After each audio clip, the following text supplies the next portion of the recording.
Hello दोस्तों, कैसे हो आप लोग। आशा करता हूँ कि आप लोग बहुत अच्छे होंगे। तो जैसे कि मैंने आपको बताया था कि हम इस यूट्यूब चैनल पे आप लोगों के लिए इकोनॉमिक्स की सीरीज स्टार्ट करने वाले हैं। तो आज उस सीरीज की पहली क्लास आप लोगों के लिए जिसके अंदर हम पढ़ेंगे कि इकोनॉमिक्स क्या होता है और इकोनॉमिक्स के अंतर्गत कितनी शाखाएं निकलती है इकोनॉमिक्स की, और उस शाखाओं को हम देखने वाले हैं। देखो, इकोनॉमिक्स क्या होती है बेसिकली, जितनी हमारे आर्थिक एंड गैर आर्थिक क्रियाएं होती है वो हमारे इकोनॉमिक्स के अंदर की जाती हैं। इस इकोनॉमिक्स के दो ब्रांचेस हैं। फर्स्ट वाला हमारा है माइक्रो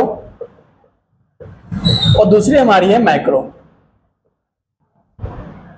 ठीक है, जैसे आपको दिख रहा होगा माइक्रो क्या होता है। यहाँ पे हम माइक्रो की बात करेंगे तो इसको हम बोलते हैं व्यष्टि, और इसको हिंदी में बोलते हैं हम समष्टि।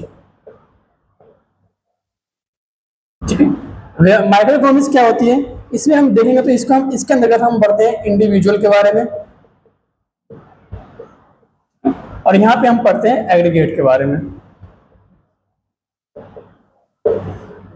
इसके साथ इंडिविजुअल मतलब क्या होता है कि जहां पे हम एक डिमांड एंड सप्लाई की बात करते हैं, और जहां पे हम एक एग्रीगेट डिमांड और एग्रीगेट सप्लाई की बात करते हैं। थोड़ा सा इकोनॉमिक्स के हम बारे में थोड़ा जानते हैं कि इकोनॉमिक्स होती क्या है, माइक्रो और माइक्रो। तो माइक्रो इकोनॉमिक्स है, इसके जो फादर है वो हमारा है एडम स्मिथ।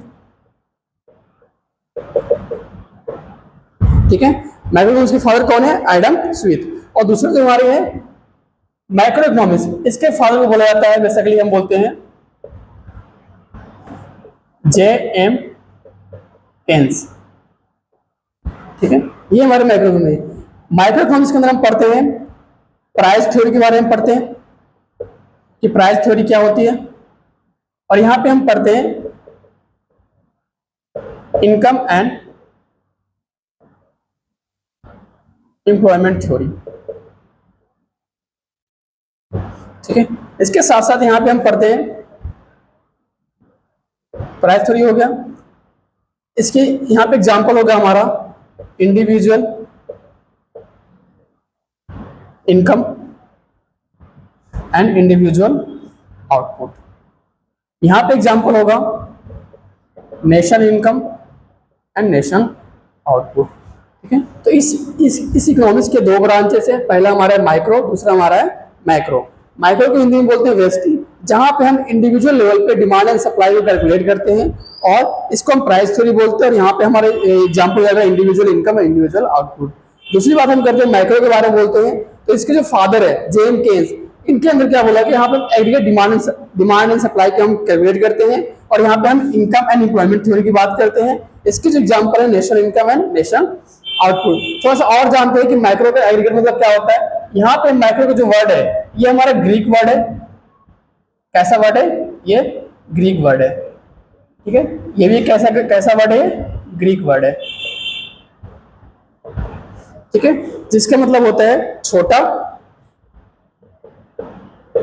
और इसका मतलब होता है समग्र या बड़ा। ठीक है, तो यहां तक आई होप आप लोगों को समझ में आया होगा। अगर कुछ डाउट्स होते हैं तो हम लास्ट में आप लोगों के डाउट्स क्लियर करेंगे। तो थोड़ा सा हम देखते हैं मैक्रो इकोनॉमिक्स क्या होता है। थोड़ा सा हमने मैक्रो और माइक्रो का थोड़ा सा हमने डिफरेंस देखा कि क्या होती है मैक्रो इकोनॉमिक्स और माइक्रो इकोनॉमिक्स। इसके बारे में थोड़ा सा हम आगे और पढ़ेंगे, लेकिन अभी हम देखते हैं कि अभी हम जो सीरीज स्टार्ट कर रहे हैं उस सीरीज के अंदर हमें क्या क्या चैप्टर्स पढ़ने को हैं, और उन चैप्टर्स को किस तरीके से मैंने डिफाइन करा है और किस तरीके से आप लोगों को उसको समझना है। तो मैक्रो इकोनॉमिक्स के अंदर जो आपके चैप्टर्स हैं, चाहे स्टेट बोर्ड हो चाहे सीबीएसई बोर्ड्स हो, उन दोनों बोर्ड्स के अंदर कुछ चैप्टर्स को मैंने अलग अलग यूनिट में मैंने डिवाइड करे हैं, और हमें इसी यूनिट के अकॉर्डिंग इसको पढ़ना है। तो आइए देखते हैं मैक्रो इकोनॉमिक्स के अंदर जो हमारा फर्स्ट यूनिट है, यूनिट नंबर 1, इसके अंदर हमें पढ़ना है नेशनल इनकम के बारे में। अब नेशनल इनकम के अंदर कुछ ऐसे हमारे पास चैप्टर्स हैं जिसको मैंने इसमें इंक्लूड करा है। तो ये देखते हैं, फर्स्ट है हमारा, तो नेशनल के अंदर जो पहला हमारा चैप्टर है उसका नाम है हमारा circular flow of income. It means कि कुछ इनकम मैं किसी को दे रहा हूं, कोई रिसीव कर रहा है, फिर उसको एक्सपेंस कर रहा है, फिर आ रहा है मेरे पास घूम के। इसको हम क्या बोलते हैं, सर्कुलर फ्लो ऑफ इनकम। मतलब इनकम की एक ऐसी साइकिल जो कभी रुकती नहीं है। ठीक है, कोई पे कर रहा है तो कोई रिसीव कर रहा है, कोई पे कर रहा है तो कोई रिसीव कर रहा है, मतलब कहीं से निकलेगा तो कहीं पे जाएगा। ठीक है, सेकेंड चैप्टर हमारा है नेशनल इनकम रिलेटेड एग्रीगेट्स। मतलब यहाँ पे हम पढ़ेंगे कि एक्चुअल में जीडीपी क्या है, जीएनपी क्या है, ठीक है, इसके साथ साथ एनएनपी क्या है, एनडीपी क्या है, इन सारे जितने भी हमारे एग्रीगेट्स हैं इनके बारे में हम पढ़ने वाले हैं। थर्ड है हमारे इसके अंतर्गत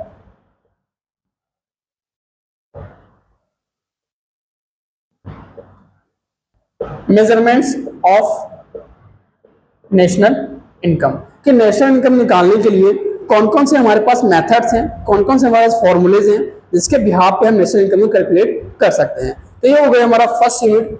सेकेंड यूनिट में हमने रखा है, यूनिट सेकेंड में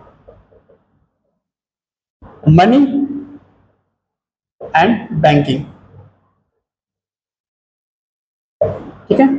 इस चैप्टर के अंदर हमें पढ़ना है कि मनी स्टार्टिंग में एशियन टाइम से लेकर के अब तक मनी के जो एक्सचेंज मोड है वो किस तरीके से कन्वर्ट हुए हैं, मनी को किस किस फॉर्म में हमने देखा है और किस फॉर्म में आज मनी का हम यूज कर रहे हैं, ठीक है। उसके बाद बैंकिंग, बैंकिंग के बारे में आप लोगों को पहले पता है कि इकोनॉमिक्स के अंदर बैंकिंग का क्या रोल है। बैंकिंग को एक पेयर माना गया है इकोनॉमी का, कि जिस हिसाब से बैंक आज काम कर रहे हैं, क्या स्टार्टिंग में भी बैंक का रोल सेम, दोनों रोल एक दूसरे से मैच करते हैं या नहीं करते हैं, ठीक है। हम पढ़ने वाले हैं कि एग्रीगेट डिमांड और एग्रीगेट सप्लाई के बारे में, ठीक है। इसी के अंदर हम पढ़ने वाले हैं मनी क्रिएशन के बारे में। इसके अंदर हम पढ़ेंगे एपीएस के बारे में, एपीसी के बारे में, एमपीएस के बारे में, एमपीसी के बारे में। ये क्या होता है, किस तरीके से हम इसके फॉर्मूले हम यूज करते हैं और हमारे इंडियन मैक्रो इकोनॉमिक्स के अंदर इसका क्या रोल है, इसके बारे में हम पढ़ेंगे। इस तरह से हमारा यूनिट 4 है, जहां पे हम देखने वाले हैं गवर्नमेंट बजट, और इसके साथ हम देखने वाले हैं फॉरेन ट्रेड एंड पॉलिसीज, जहां पे हम कुछ कंट्री को कंपेयर करेंगे जो हमारे टाइम पे स्टार्ट हुई थी इकोनॉमी उनकी भी, लेकिन आज हमसे कितनी आगे हैं, कितनी पीछे हैं, उनके कंट्री के अंदर कौन कौन सी कंडीशन, किस टाइप से चल रही इकोनॉमी, उनको भी थोड़ा हम कंपेयर करें। जैसे हमारा हो गया चाइना, पाकिस्तान, ये सारे कंट्री है, थोड़ा सा हम यहाँ पे इनके कंपैरिजन के बारे में पढ़ेंगे। तो ये हमारा मैक्रो इकोनॉमिक्स का थोड़ा सा मैंने आपको ओवरव्यू दिया है कि इस मैक्रो इकोनॉमिक्स के सीरीज में हम किस यूनिट को किस टाइम पे कवर करेंगे और किस तरीके से कवर करेंगे, ये सब हम इस चैप्टर के अंदर हम देखने वाले हैं, ठीक है। तो आई होप आपको ये चीजें वीडियो अच्छी लगी होगी। थोड़ा सा वीडियो की क्वालिटी, इफेक्ट, कुछ भी अगर आपको प्रॉब्लम आ रही है तो इसको आप एक बार हमें कमेंट करके बताइएगा, ताकि हम आपके लिए नेक्स्ट वीडियो में और अच्छी तरीके से आपको सिखा पाएं और आपको समझा पाएं, ठीक है। तो हमारे यूट्यूब चैनल को सब्सक्राइब कीजिए और हमारे इंस्टाग्राम से पेज से जुड़े रहिए, ताकि आपको डेली बेसिस का अपडेट मिलता रहे और आप लोग अच्छी तरीके से अपने पढ़ाई को कंटिन्यू करते रहिए।